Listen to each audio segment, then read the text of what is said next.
thrilled now to get into the first of the 5 topic webinars, starting with month-end automation. So thank you so much for joining. Just a couple of housekeeping points. We have time scheduled for Q&A at the end, so please do fire through any questions in the Q&A section, and we will pick those up. The plan for today, I'm going to do some intros shortly. We're going to do some intros shortly. We'll then get into the rump of our discussion around month-end automation. There'll be time for a Q&A, and then I'll be previewing what's coming up over the rest of the series. But just to start with my intro, so my name's David Tuck. I'm the co-founder and CEO here at Mayday, and as well as now at CFO Tech Stack. So I'm an accountant by training, started my career with Deloitte, where I did my qualifications, was twice a Xero using finance leader of multi-entity groups. I spent the last decade as an accounting tech entrepreneur. I was previously the founder of Chaser, the accounts receivable solution, and for the last nearly 3 years now, have been building Mayday with Griff, my co-founder, and our kind of ever-growing, amazing team. At Mayday, we're for larger Xero users. So the majority of our customers have in-house finance teams. Our mission is to mend month-end. We're starting with the needs of multi-entity businesses, so intercompany recharges, cross-entity bank reconciliation, keeping intercompany loans in balance. The most recent review that we've got on the Xero App Store talks about how this is when beautiful accounting software meets marvelous multi-entity month-end. And we've recently kind of broadened out from multi-entity pain points with the ability to do intra-entity allocation automation between departments with our product suite. Now, we won Xero's Emerging App Partner of the Year in April last year, and off the back of that, we did a sort of shamelessly titled webinar, Mayday, What is All the Fuss About? And off the back of that, we sort of realised that there were these bigger issues, bigger unanswered questions that we were addressing, that of, is Xero still the right system for me? And if yes, how long or indefinitely? What will be the point at which I outgrow Xero? And the nature of uncertainty is that when we don't know something, it leads us to act earlier. The ERP move, as one of our customers described it, is horrible and hectic. It's incredibly expensive, and 58% of ERP implementations fail. So we came up with this idea of what we call ER peace of mind, the peace of mind that I can really thrive as a business with Xero as my accounting system. The issue today being that there's a real sort of absence of precedent. So too many businesses make the wrong decision in the absence of that precedent, that example of how you can really thrive with Xero plus its ecosystem.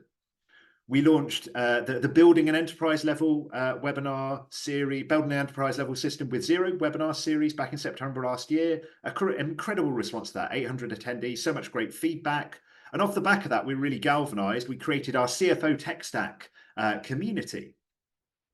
And the mission with that is really creating the resource that I wish I'd had as a finance leader, filling the content and community gap to meet that unmet need, bridge the awareness gap that we found there was, to really demystify and show what it's possible to do with Xero plus its ecosystem, to provide that precedent.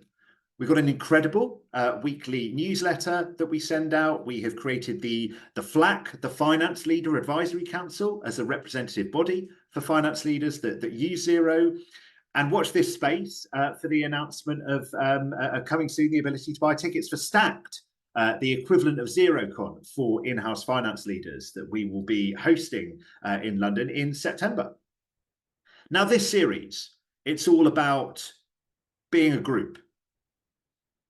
And, I just have a couple of questions that I will put live on the screen now that it would be great to get your answer to. And so, this is a group, whether you're a corporate group, whether it's a joint venture, or whether it's just, a number of different businesses that are owned by the same individuals. So please do pop your answers through. It would be great to get an understanding of A, whether you already use Xero, and B, how many entities there are in your group. So let's see what the results are to those questions. We'll get those live on screen in a second. Amazing. So it looks like the vast majority of us are already using Xero.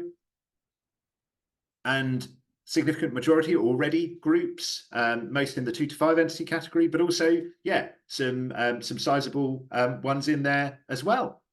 So if you are that 31 plus entity group, you can know that you are the largest one on this webinar. Now, this webinar series, it's all about how can we be useful to our target customer. It's not product marketing. It's not about how to build a best-in-class app stack. There's a reason I'm not in a Mayday t-shirt for this webinar, although Griff is sporting the latest in our Mayday fashion range, this being the month-end automation webinar. But this series is really about righting the misconception about that exists today, that knowledge gap around what it is possible to do with Xero plus its ecosystem.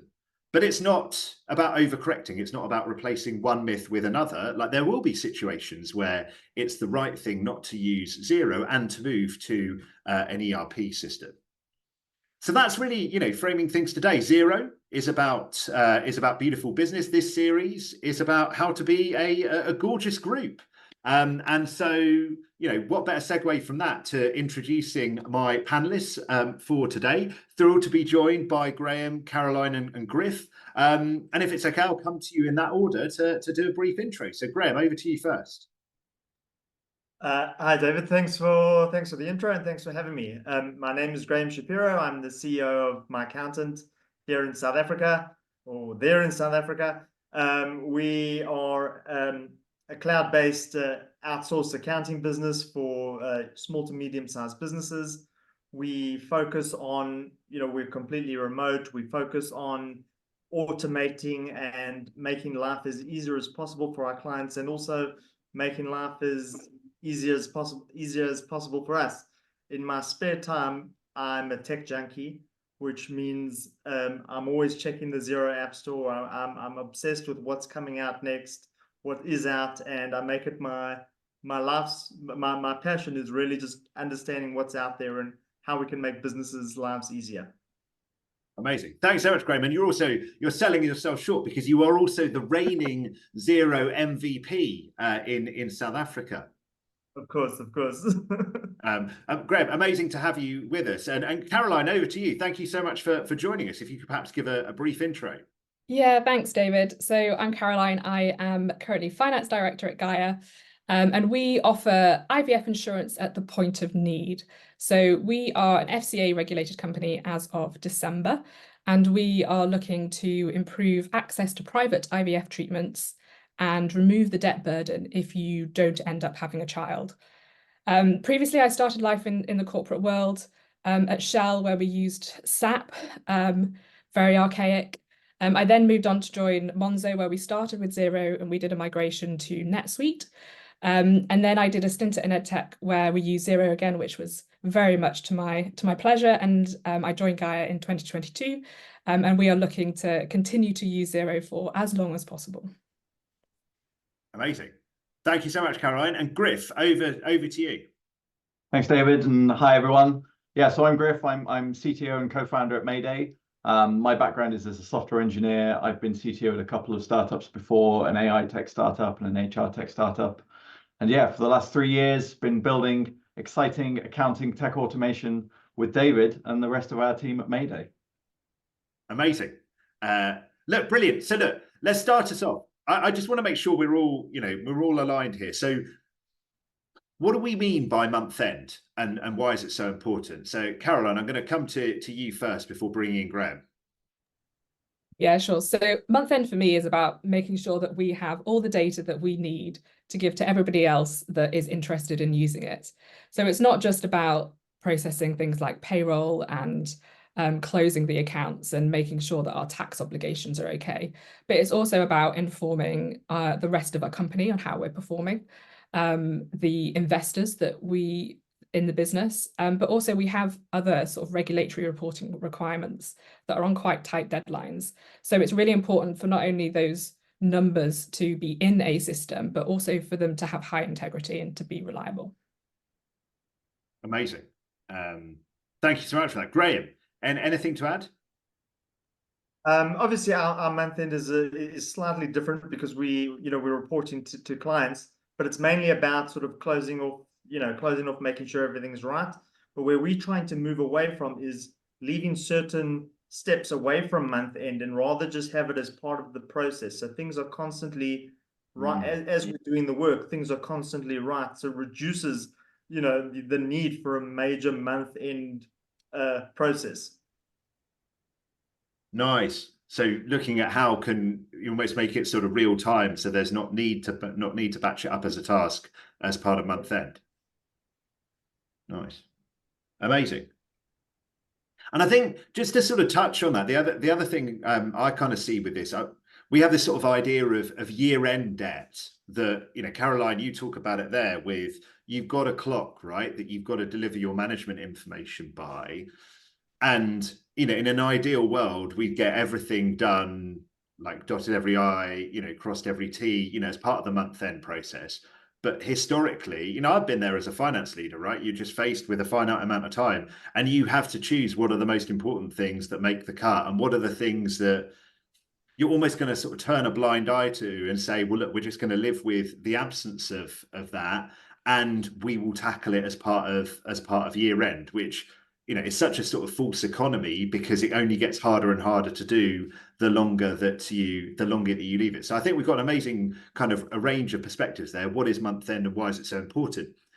If we can kind of dive from that into Xero itself as a system, what does it do well as a product that helps when it comes to month end? And again, Caroline, I'll come to you first before bringing in Graham. Yeah, so I love Xero. I've also had the experience of using other softwares that have not been as nice to work with as Xero. And I think it's not just the sort of the ease of use. The cost helps massively as well. It's still really accessible to lots of SMEs. And most importantly, it just works. And there's such a community that use Xero now as well. If there's something that you don't know how it works, it's very, very easy to find out.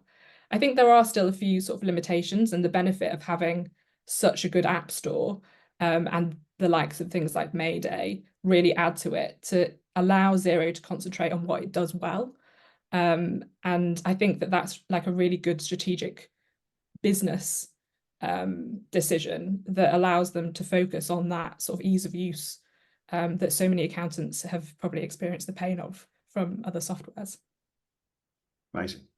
And then Graham, from your perspective, both, because you work with clients, correct me if I'm wrong, you'll be their sort of finance function, but you'll also advise them on what solutions clients with in-house finance teams should be using. Is that right? Absolutely, yeah. So on the one hand, we are the finance team for certain businesses, but on the consulting side, we do work with businesses who are trying to sort of amp up their app use and just streamline their processes and make it a lot easier. So it would be an existing Xero user, but most of the time we come in and they're only using Xero. And from my impression is well, you could be using anything else and you haven't seen the benefits of Xero yet, or you might not have bought into it yet because you haven't accessed the whole app ecosystem and you haven't accessed all the other advantages that are available to you already. Fantastic. And so to move from that into the amazing kind of core system there that you've both spoken to, let's move from that into, let's talk month end specifically, which is the focus of this webinar. What are the growing pains when it comes to being a business that's grappling with month end that you face in using Xero as a system? And Caroline, again, I'll come to you first, and then Graham, great to get your kind of cross-section perspective across your client base. Yeah, sure. So as will probably be the case with lots of the audience who are at that sort of like that 2 to 5 entity, I was the only finance person in the business for a long time. So I had to have oversight of everything that was going on. So we had external accountants, but we're a complicated regulatory business. And they didn't know the ins and outs of the business. So one of the limitations of Xero is, I guess, the visibility across multiple different entities. You have to log out and log back in, you have to download data, and you have to reconcile it manually. And actually, for a small company with limited resources, that's really time consuming. I think the other thing was, for us specifically, when we launched in the US last year, it was the same month that SVB went down as our main banking partner. So trying to open a bank account was really difficult. And actually, it took a long time to set up another US bank account. And so we had a lot of spend and activity going through the UK entity simply because of infrastructure development sort of outside of our control. And then I mentioned it before, but the other one is that we have lots of different reporting requirements with tight deadlines. So getting data into Xero is one problem, but then manipulating it and getting it out and making sure all those accounting entries are correct and reliable is another problem. So yeah. Amazing. That's so interesting. So it was the sort of the need to reconcile between the different Xero files and kind of switching between them. And it sounds like, which is a really common one, right? When you first go multi-entity, you had one entity in the group effectively acting as the bank account for the other entity. Yeah, exactly. And so identifying what that spend is that relates to the US versus the UK, moving it across, making sure the FX rates are right, making sure that it's categorized right in the new entity, and actually doing that by downloading the data, analyzing it, and then re-uploading it before Mayday was a big pain point. Amazing. Well, thank you so much for sharing that, Caroline. It'd be great to, we'll move on to subsequently, your journey and how Mayday's helped with that and our kind of brag product. But before we do, I'm really keen to come to Graham, because you've obviously got the cross section of all of your clients. Like what are those growing pains when it comes to month end for those multi-entity businesses that you see arise? Yeah, well, we, like I said, you said we have a cross section, but again, there's another cross section, because it's not only group entities we've helped, it's actually existing finance functions that we've helped. So, I mean, the one thing that I had, and this was really basic, it goes back to what Caroline was saying, where if you're trying to reconcile two entities, you have to go into the one, go into the other. And I had an incident, and this is just to give an example, it was really basic. It was two entities balancing an intercompany loan account, and I was out, not by much, but my auditing brain told me not by much doesn't mean one transaction. It could be multiple transactions in multiple directions. And what I actually had to do was I had to download both general ledgers, had them side by side on two different screens, going month by month. Okay, there's a transaction that's missing. Okay, go in, fix it, download a new thing with the new balance. So it was that's one of the key things that I find is that you don't have there isn't immediate visibility of intercompany loan accounts. And again, we have Caroline had it because they didn't have a bank account. We deal with non-financial people, so they might go, oh, we've got an invoice to pay. This company's got money, just pay it from here. What's the difference? Just let the accountant know that we paid it from here, or don't let them know at all. So you're constantly having those problems, especially when you're dealing with non-financial people, not understanding the impact of basic decisions and what it means for you in terms of the extra work that you have to do, because we have to make stuff balanced. They don't understand what balancing means, and they don't understand why it's important either. That sort of rests on us. And especially with multi-entity groups, and really multi-entity is more than one. And as soon as there's more than one, basic things can become very difficult very quickly. I think something to add as well is that actually when you start going beyond sort of the 2-3 entities, the relationships between those different entities are very different. So it's not a blanket copy and paste of what happens from your parent to your subsidiary in the UK. We, for example, have different entities because we want to isolate regulatory risk or debt funding risk, because we have loans that are funded by specific debt lines.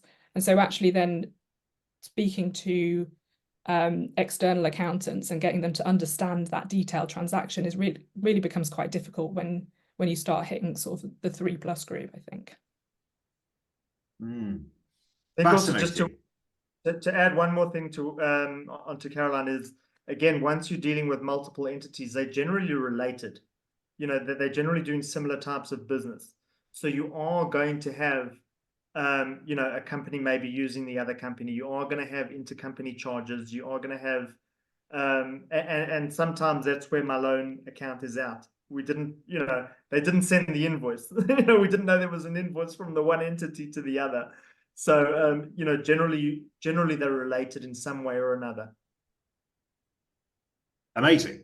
And so moving on to Xero plus its ecosystem and what that enables you to do. Like Caroline, particularly, yeah, I'd love to come to you first because I know, you know, your sort of use of that ecosystem has scaled as you have grown as a group. So perhaps you could you talk us through the story and how, you know, initially it was the one entity being used as a bank account, and then there's become the need for recharging. But yeah, please take us from the beginning. Yeah, so we started in the UK with sort of a single entity offering IVF insurance, and we then got a debt facility to allow us to provide loans to people as well. And this loan basically supports people being able to go through treatment interest-free and not having to have the cash up front. And the idea is if they don't have a baby, then they don't have to pay anything. And so it's an interest-free loan for a certain period of time, and then the interest kicks in if they are successful and have a child. We wanted to not fund that risk with VC money, so we got a debt facility. And that was the first time that we set up sort of an SPV to withdraw the cash. It holds the loan assets, and it also takes an advance that we put in, so we've got some skin in the game as well. And we managed like that for a while, and then, you know, as startups do, they have bigger dreams, and so we moved to the US. And we opened an initial sort of entity there. Again, it was at the time that SVB went down, and so a lot of the actual cash transactions were going through the UK. As it happens as well, a lot of the contracted suppliers that we'd used as well were also contracted to the UK. So we actually had to move and migrate them across to the US, and also start thinking about things like transfer pricing agreements as well, so that we had sort of the best services, as Graham alluded to earlier, sitting in the best entities. We have just become regulated in the US now, and so we've set up a new entity to manage part of that regulatory risk.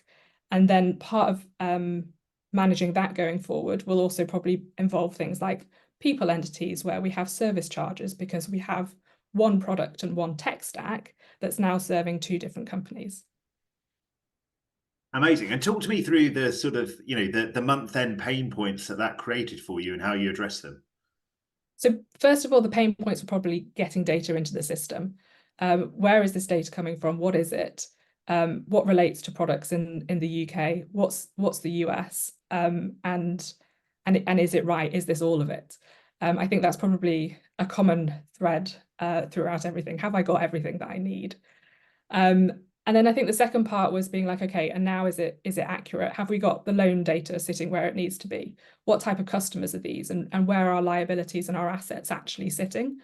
Who should actually pay for this? Where is this contracted to? Is this contracted in the US? Is it contracted in the UK? What are they actually working on? Are they working on the UK product, or are they working on the US product? And so dissecting sort of that mass first and having sort of that high level understanding of the business was probably pain point one. Pain point two was then saying, okay, we've got all the data we need. How are we reporting on it, and is it right? And do I actually have the right visibility on that? So am I switching between the different Xero entities? Am I sure that the loan that sits in this entity is not also sitting in the other entity? How can I actually be sure without sort of downloading all this data and manually reconciling it? And as Graham said, potentially going through line by line when I'm off. And then the other part was using sort of, we kind of outgrew our external accountants as well. And so we were looking for some more strategic advice that we could get on tax, regulatory advice, best practices for sort of consolidation as well. And I think then that sort of was sort of the hitting point of being like, okay, something needs to change here. And luckily we came across Mayday at sort of an opportune time, through a bit of a back door. But the culmination of what we were trying to achieve was sort of timely reporting for not just our investors, but the FCA, our debt providers, our insurance underwriters, who all cared about different bits of information, but ultimately wanted to see how we were performing financially as well. Amazing. And so how did you implement the kind of the Mayday product suite? So I actually started exploring it myself, because I like to understand how these things work myself. I wouldn't necessarily call myself a tech stack nerd like Graham did, but I do enjoy making sure that I understand the detail of things. And that was partly so that I didn't just sort of give a piece of software suggestion to our accountants and be like, see what you can do with it, figure it out. But I actually understood sort of the pain of the process, and I knew the biggest things that we needed to fix. And so I explored the product, and you only had, I think it was only the one product initially. And then, yeah, as more releases have come out, basically I've tested them and then handed them over. Amazing. And perhaps, yeah, Graham, if we can come to you around, we're talking multi-entity month end. What have you been able to do with, Xero plus its ecosystem straight Mayday? Yeah. So just to clarify, Caroline, tech junkie, not tech nerd. My apologies. Yeah, so in this particular group, in the group that we've one of their biggest challenges was also the intercompany loans, balancing them. When I showed them Mayday, that they told me straight out it would take them a day to sort out an intercompany loan difference. Then they have a lot of intercompany charges. Just to give you an idea of the quantum that we're dealing with, just to stay on this and why Mayday's like really saved them from this aspect. I was checking today. They have about 200 lines of intercompany charges. Now in the setup in the setup when I was gathering the information from them, it took them a week to get me the information. So it's taken them a week to come back with the invoices that are there to be recharged. So from that aspect, it really slows down their month-end reporting and slows down the opportunity to close off. What the other thing where it's become so helpful is what I've found. I've been dealing with them for a couple of months and looking at what they do on a month end. Very often, they're taking an invoice from one entity, sending it to the other entity, and there's a completely inconsistent capturing of the information.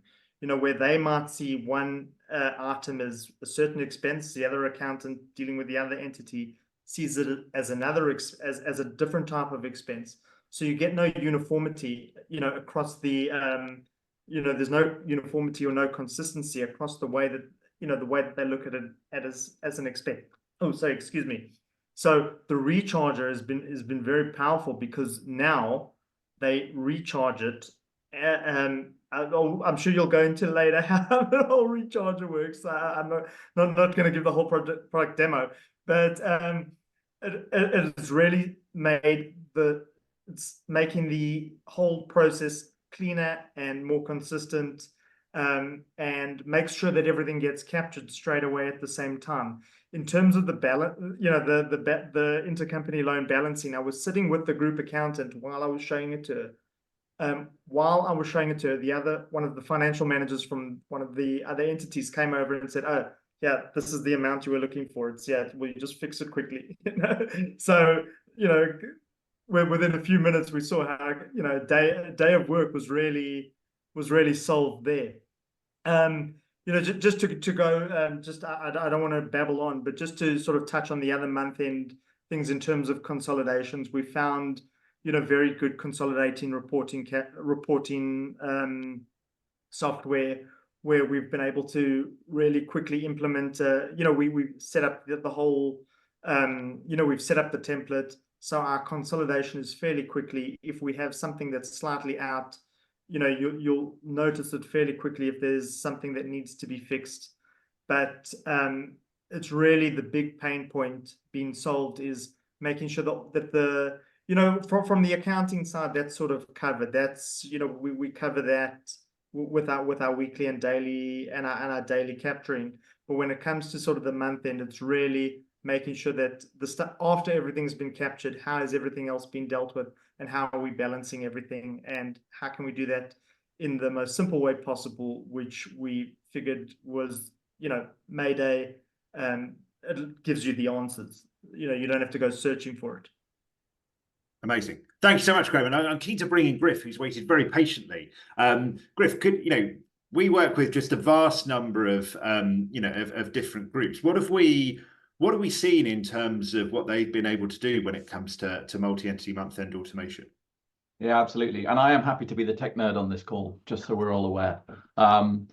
Yeah, I think it's really interesting, right? And we've heard a few times already that people have, spent days reconciling their intercompany loans accounts manually, pulling transactions into Excel, going through things line by line.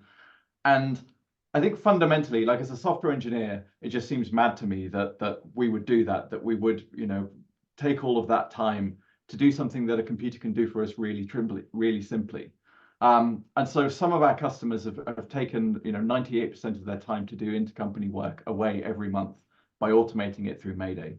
Some people have found other ways of sort of getting improvements into their business by, for instance, centralizing purchasing and billing in one entity where perhaps there's a great opportunity to get kickbacks from various card providers by paying for things from a certain entity. You can then use the automation tools to make sure that cost is recharged or reconciled correctly.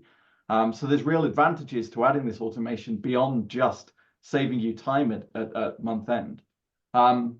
We talked earlier on as well about year-end debt. These things are painful and they take a lot of time if you're doing them manually, and that means that maybe you won't do them until you absolutely have to do them at year end, at which point your P&L and your balance sheet can become lumpy. Or even perhaps you will do them every month, but maybe you'll cut some corners and only recharge the really big expensive things, or maybe be quite happy for your intercompany loans to be out of balance for a few months. I think by being able to automate as much of this as possible, not only does that process become simpler, but we can get to the point, as Graham kind of mentioned, that we go more than month end. We can almost do these things daily or weekly. We can almost get to the point where we recharge costs as they come into the business without needing to worry about doing everything at month end. And we bring our month end time down to 0. So yeah, really exciting to see the breadth of benefits that people can get by automating these processes.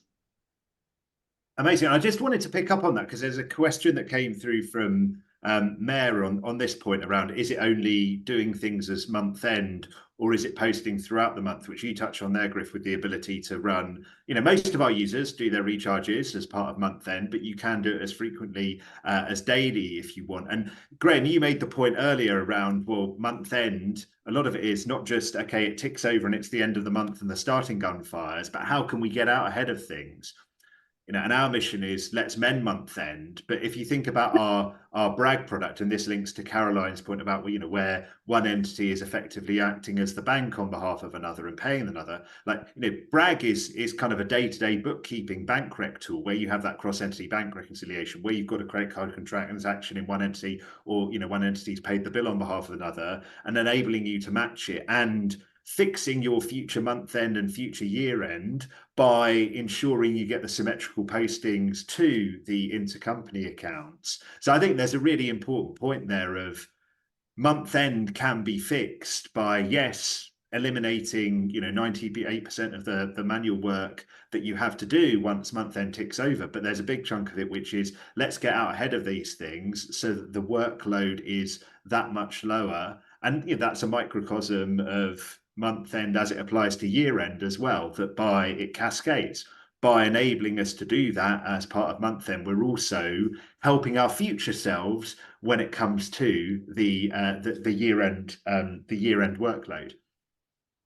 In terms of how the ecosystem can help. And this was a point that came up with the launch webinar yesterday with Paresh from the launch webinar earlier with Paresh from Alternet. They moved over from Sage Intacct to Xero. And there's a really important point here around, it's not just about mimicking what is possible to do with an ERP system at a fraction of the cost and saving the implementation work. There is also the benefit of, well, I'm able to achieve a greater level of automation with Xero plus its ecosystem than I could do with NetSuite, than I could do with Intacct.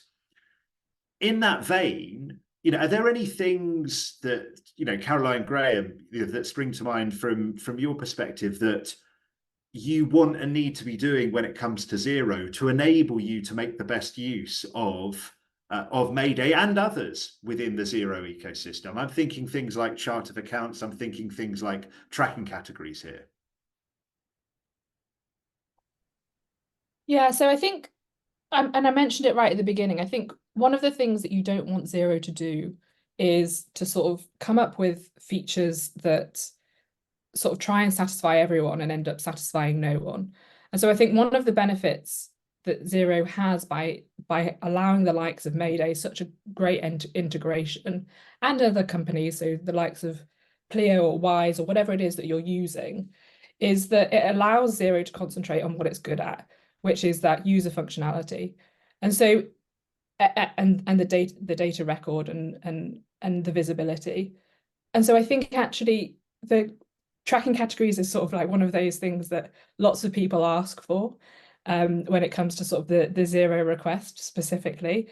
And I've been one of those people. But I actually think that if you take that out of Xero's responsibility and you have companies like Mayday that you can add on, then it allows a really powerful infrastructure for you to build a personalized ERP system for the likes of your business, as opposed to then realizing that Xero does everything and becomes far too complicated for a regular SME to use. And I think that's particularly true when you're a business like ours that is regulated. It has a very different product feature to potentially a SaaS business that's also using Xero. And so I think trying to actually stay more general and allowing other partners to pick up the specifics is actually really one of Xero's strengths. Amazing. Well, I'm conscious of the time. There's been a veritable bevy of questions that have come through, and we're going to have time to pick up a couple. There's a question about the other apps that Caroline uses, and so in that sense, I direct you to cfotechstack.com, the How I Stacked It section there, where you will be able to find out the kind of deep dive into Caroline's app stack. There've been a bunch of requests for kind of demos, so back to the kind of the original sort of spirit of this webinar series, it's not about like product marketing. So if you'd love a demo of Mayday and how it can help, we'd love to provide that demo. So please do visit our website, getmayday.com, and book that in. The two questions that I wanted to pick up on. So firstly, Caroline, you mentioned earlier about the sort of the sense of community around where to go, when it comes to Xero. Just wondered if you had any recommendations for other sort of finance leaders who are joining this webinar about what's been useful for you. So without prioritizing your product, your newsletter is also very helpful. Seeing what other people use is definitely one of the best ways that I have learned to sort of experiment and then realize what's suitable for us and what's actually going to help us versus what's, I guess, a little bit more of just sort of a vanity project or just a data transfer. I think the other thing is actually Xero Help is really quite good.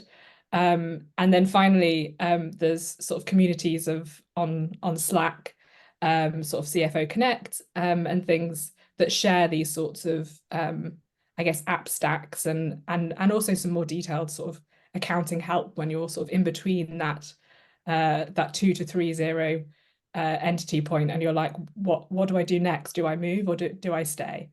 So yeah, those would be my 3. Amazing.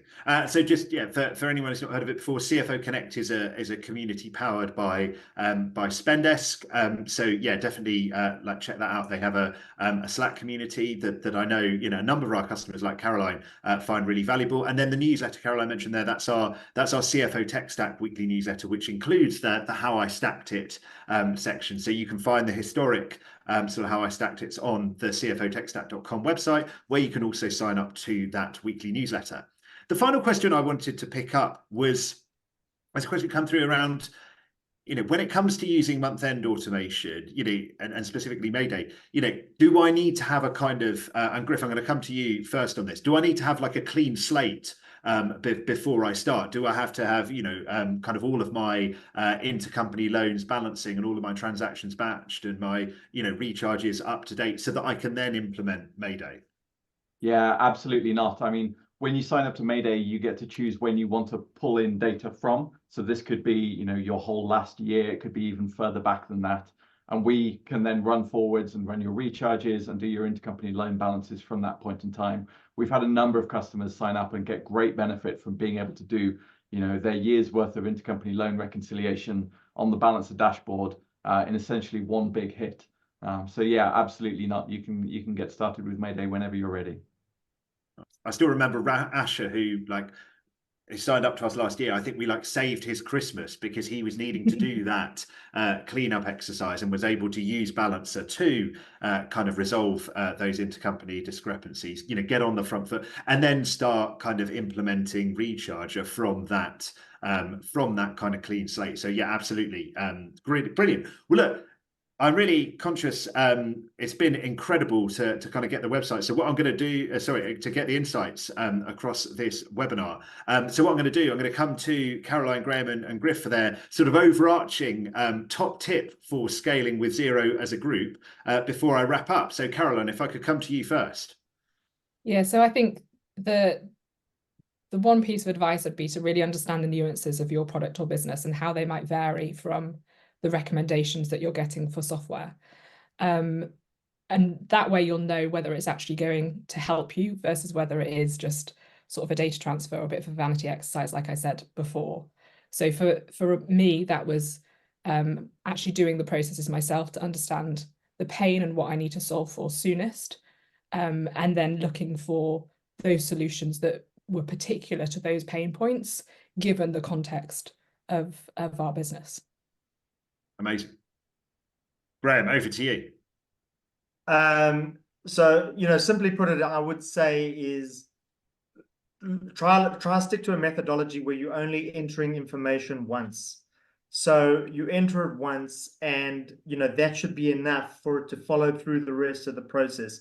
If you are in a situation where you have to enter that information again, then start asking the question, is there a way to automate this? Is there an app for this? And there probably is. Amazing. And Griff, close us out. Yeah, I think when we think about automation, we obviously think about saving time, increasing accuracy and all of that sort of stuff. But I think it's always worth bearing in mind the second order benefits, as we kind of talked about earlier on. It's not just going to save you time, but would you save money by centralizing all of your billing off the back of the automation and so on?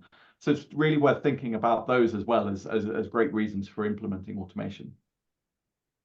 Fantastic. Okay, great. Well, look, before we close, let me just run through a couple of things. So there's an exclusive series discount for those of you that aren't already kind of Mayday customers. So check out how to sign up for the 30-day free trial on our website, and we'll ping through an email with the promo code in.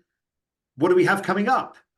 So across the next couple of days, so we're going very much sort of Noah's Ark approach with this webinar series, and 2 by 2 across the 3 days that we're running it. So we have consolidated reporting with Harriet from Arbalus, Ryan from Scott Bland, and Harry from Join tomorrow to start the day. And then we have spend management with Becky from Saragossa, Azif from Cooper Parry, and Chloe from Pleo. We have accounts payable with Sam from Thorn Ridgery, Hilary from Bridge Financials, and Tom from Lightyear. And then we close things off on Wednesday with foreign exchange with Carl from Genflow, John from Beaver and Struthers, and James from Air Wallix. So yeah, we look forward to seeing you across the rest of the series. And if you're not already, please do follow and subscribe to the newsletter for CFO Tech Stack to keep up to date with everything in terms of our content and community offering for you around how you can successfully scale with Xero. And yeah, watch your space coming soon for the announcement about the launch of Stacked, the XeroCon equivalent that's coming in September. So all that leaves me to say is a huge, huge thank you to Caroline, Graham and Griff for joining us to just share their incredible range of insights with us today. Thank you everyone for joining and your incredible questions. And I hope everyone has a great rest of the day.